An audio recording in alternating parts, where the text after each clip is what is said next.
Well, thank you very much for the opportunity to be here. It's an honor and pleasure to be here, and I will get right to it because I think you all know a little bit about us, but let me just tell you who I am and what we've been doing as opposed to just talking about over the last few years. Now, as you can imagine, Haridopolis, first of all, is not an Irish name. Okay? It is a Greek name, and I am proud to say my father was actually born in Greece, came to America, served in our military, later the FBI. In fact, my first taste of politics, sadly enough, is when my father arrested corrupt politicians in the ad scam case back in the 1970s. And as you probably know, I teach at the college level, been teaching since 1993, and I serve in the Florida Senate today as its president, selected by the members to lead that body. I had served previously in the Florida House of Representatives. Now, as many of you all know, the Florida House of Representatives has long been a conservative place with people like Dan Webster and a fellow you might have heard of named Marco Rubio. It has long been conservative, but the problem was, and the reason why I went from the House to the Senate is for one simple reason. It's where the action is for years. All the good legislation that we wanted to pass, spending caps, pro-life legislation, school choice, a lot of the very legislation that we talked about already today, I helped usher through in the Florida Senate. And it was a lonely time in the Florida Senate for a while. I had formed a group in the Florida House called the Freedom Caucus. When I moved over to the Senate, they called me the Cauc Eye. It was lonely. In fact, in my third and fourth years as a senator, I wasn't even given a chairmanship despite our majority status because I was not in line with the liberal leadership of the Republicans. And so what I did is I worked hard. 2004, 2006, 2008, and finally 2010 to get actively involved in Republican parties, primaries, just like you're doing today, to pick the most conservative candidate so we can usher in change that was necessary. Again, I went to where the action was. And this year, I am proud to say, we took on the big issues. Now, let's talk about the two big issues we faced in Washington, D.C., spending and entitlements. What did we take on in the Florida Senate and the legislature this year with the help of Rick Scott? Spending and entitlements. I hope you want to send somebody to Washington who doesn't just talk about doing things, but a person who acts and backs up their promises. You can literally go to my website. You don't have to spell Haridopolis, that's a good part. Just Mike 2012.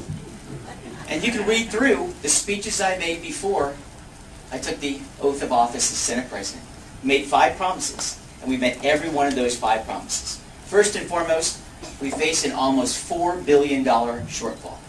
Instead of spending more, we spent less. We balanced the budget, did not raise one tax nor one fee, and we balanced our budget this year in Tallahassee and provided over $300 million in tax relief on top of it. Beyond that on spending, it's not just a one-year deal. I believe in what I call smart cap. It's very simple. Do not increase state spending faster than population and inflation combined. Again, to give you just the contrast, I passed that when I was a freshman in the House of Representatives, that I knew the real fight was in the Florida Senate. So finally this year, we had enough numbers under my leadership to pass that spending cap so that now the state can't spend more than population and inflation combined, so we limit spending. So when the economy does finally recover, despite Washington's best efforts, what will we do? We will not overspend. So that will be on your ballot next year. You can enshrine that in the Florida Constitution. And on the second front, entitlements. Now, of course, in the state level, we have 2 major entitlements. One is welfare, and the other one is pensions. With welfare, we did 2 things. One welfare program is called Medicaid. Not Medicare, Medicaid. Medicaid is basically a welfare program. 2.9 million Floridians are on Medicaid right now. And under Obamacare, it will increase to over 4.5 million Floridians. I felt that was wrong. It was already mentioned. We cast health care freedom, meaning the Obama mandates will not apply to the state of Florida. And second, we also passed a Medicaid reform where the states, not the national government, will create a Medicaid plan. Much like we reformed welfare back in 1996, we put that in place. And also, under welfare reform, if you want to keep your benefits, you have to pass a drug test or you lose your benefits as well.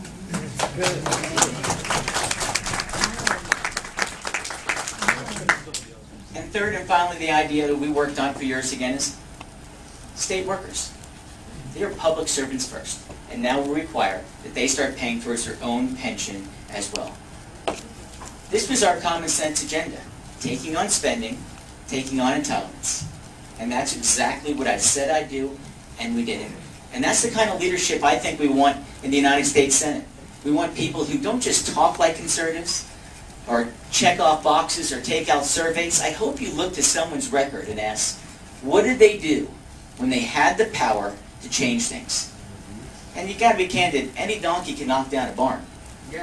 But it takes a carpenter to build a barn, and pass legislation, and work with the House and the Senate and the governor, and get things done. Because I want to be the party not just of no, but of better ideas. And I strongly believe that the idea of block grants are a better idea on transportation. I strongly believe that block grants for transportation are a better idea for the education. That's how we turn things around, let alone with healthcare. Let the states have a bigger say of how to spend that money. Because we are a sovereign nation, we are a sovereign state, and I teach you as history, and I know that the 10th Amendment actually means something to me. And so that is why we are running in this race. I had my opportunity to go to Washington back in 2008. My congressman retired and tapped me and said, I'd love for you to run. But I wanted to transform the Florida Senate to what it is today. A new body that's taking on issues directly, taking on spending, taking on taxes, taking on entitlement programs in a thoughtful and smart way. That's how we lead. Because we can't just be the party no, we've got better ideas. And I hope that is what we're going to transform. It's not just to win elections, that's important. But what's more important is restoring America to what she should be. For one simple reason as I close, I don't want to take up too much of my time, rather hear it from you all. Think about my dad's lifestyle. Came here from Athens, Greece. My mom and dad will celebrate their 45th wedding anniversary this year. My dad will be 80, my mom will be 70. Don't tell anybody my mom will be 70. But the idea is simple. I've got 3 beautiful kids, and my wife is a medical doctor. We care desperately for what the future holds. I've been blessed with so much opportunity. When you run up a debt of $14 trillion, now $400 billion, they're not going to have that opportunity. And that's why I've taken the slings and arrows of this campaign. And you'll notice that you don't read anything about me talking bad about my opponents. So I think we should be the party of better ideas. Because we're not in this race against ourselves. We're running against Bill Nelson, a guy who's been in office since I was 2 years old.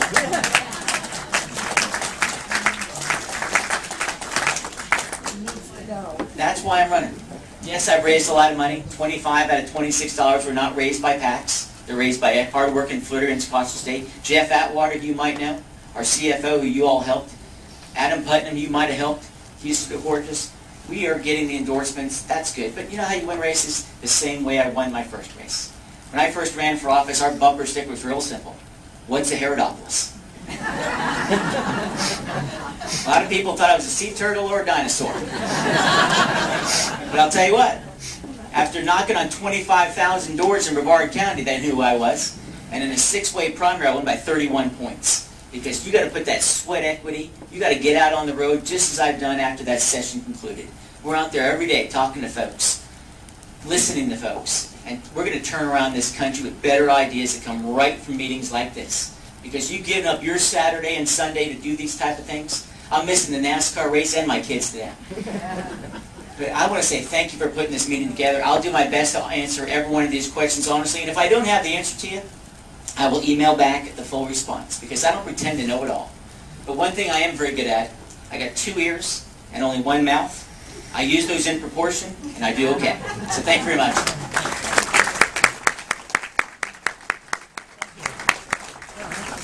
Okay.